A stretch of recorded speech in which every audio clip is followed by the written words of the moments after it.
Okay, listen, pay attention, Africa.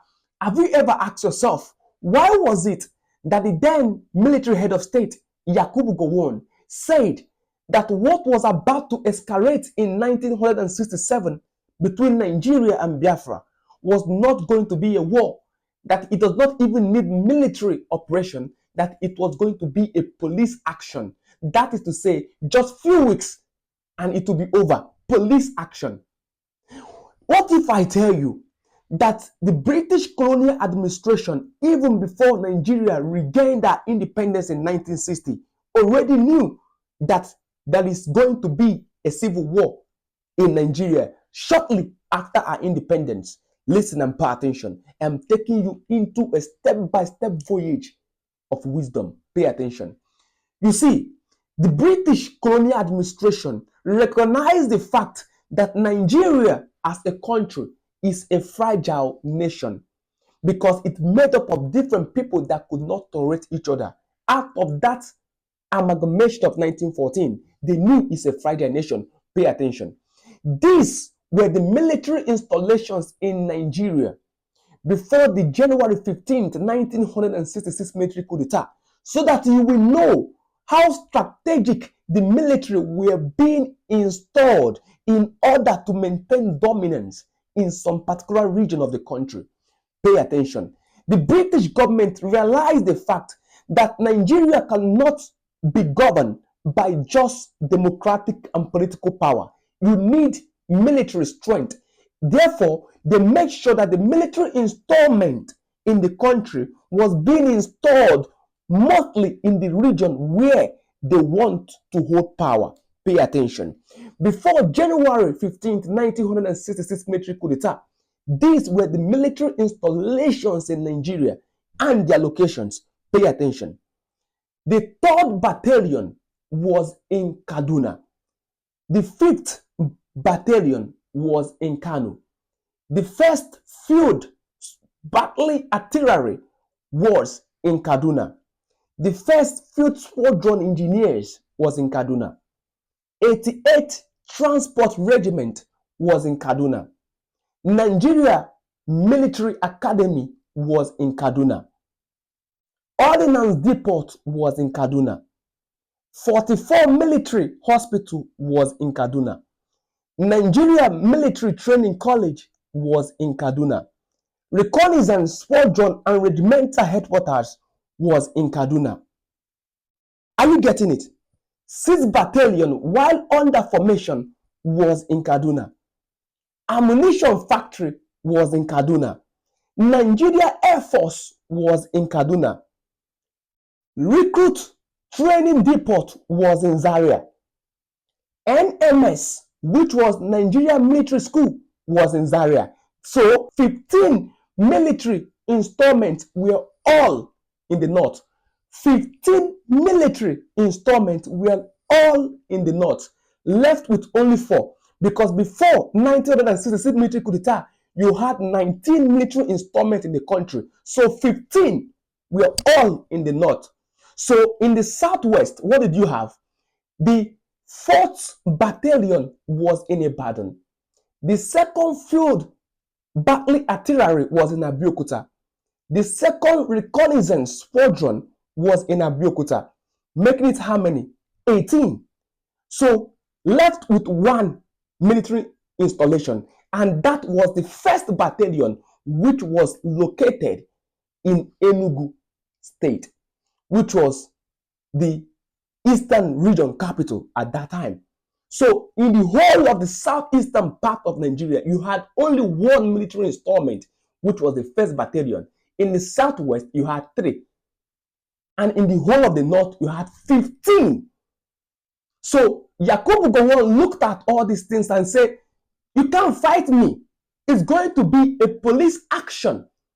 So listen now, it was only the 1st Battalion that was at the disposal of Ojukwu during the war. That was what he seized and used the weapon at his disposal, coupled with the Ogboniwe that his kinsmen were able to produce in the University of Nigeria in Nsukka that was situated in Enugu in Nsukka.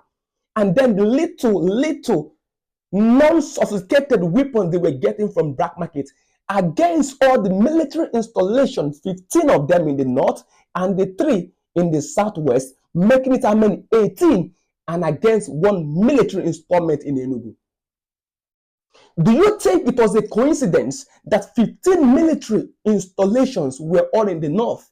No, it was not a coincidence. It was structured, it was organized, it was preplanned, it was pre-planned and situated in order to limit other region, because the British administration knew that this country is not going to stand without a war. So they make sure that the military strength is being concentrated at a particular place where dominance and power will be retained, because political power and democracy is not enough to hold a fragile nation as Nigeria. The man who controls the gun controls power in a country such as Nigeria. That is why Dr. Nnamdi Azikiwe said, the man with the gun is the man in power. It was not a coincidence. And if you think it's a coincidence, pay attention to what I'm about to tell you. Are you ready for me? You are not ready for me. Are you ready? Pay attention. You see, before 1960 independence, the British colonial administration introduced what was called regional military quota system into the army. What does this mean? Whenever there were to be a new recruit in the army, the northern part of Nigeria were to provide 60% of the military recruits, 60%. The southwest and the southeast were to provide 15% each, while the Midwestern Nigeria were to provide 10%. A lot of you do not know that before independence, you don't have more Northerners in the army. No, you don't. The Northerners were not interested in the army.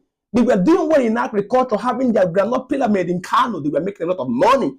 But the British recognized the fact that if power is to be concentrated in this place, these people have to be in the military. So what do? Give them more quota in the army, 60%.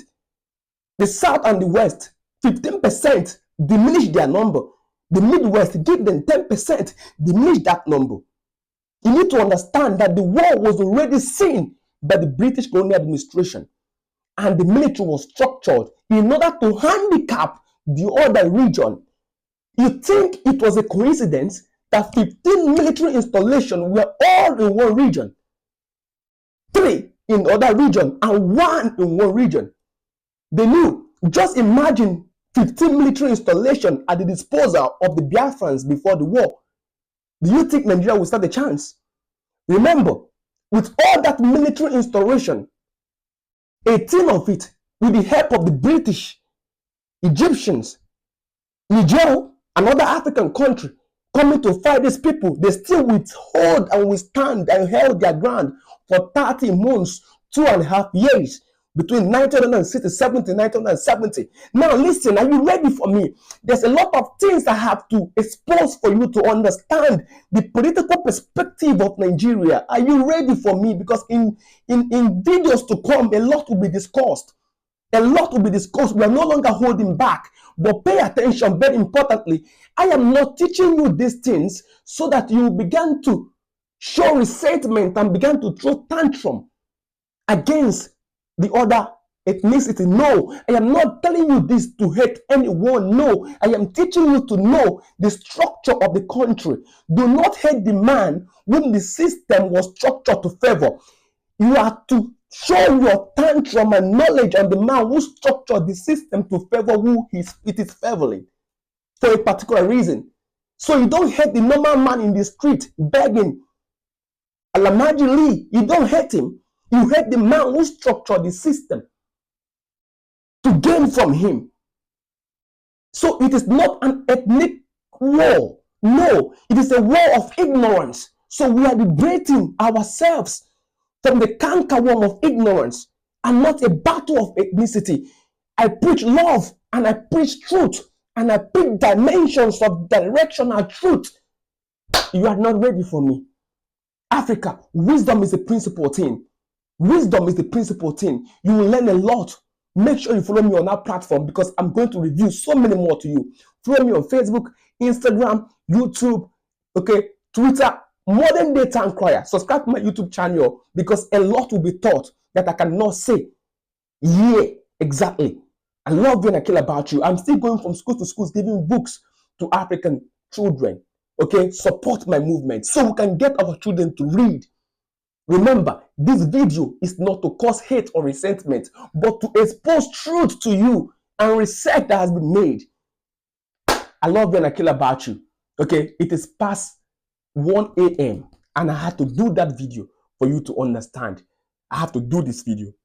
I love you and I care about you. Make sure you follow this page and make sure you follow me on Facebook, YouTube, and Instagram so we can keep in touch. Make sure you request for book, okay? How do you request for book? Go to my bio right here on TikTok. You see a WhatsApp contact. WhatsApp it and try to need a book, and book will be given to you in less than 24 hours. On all platforms, make sure you WhatsApp me, okay? You will get a book for free. You're not paying anything. Thank you so much, and I love you.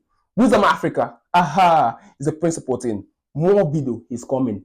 Follow this page. I love you, Africa. Wisdom Africa, aha, is the principal thing. Haha.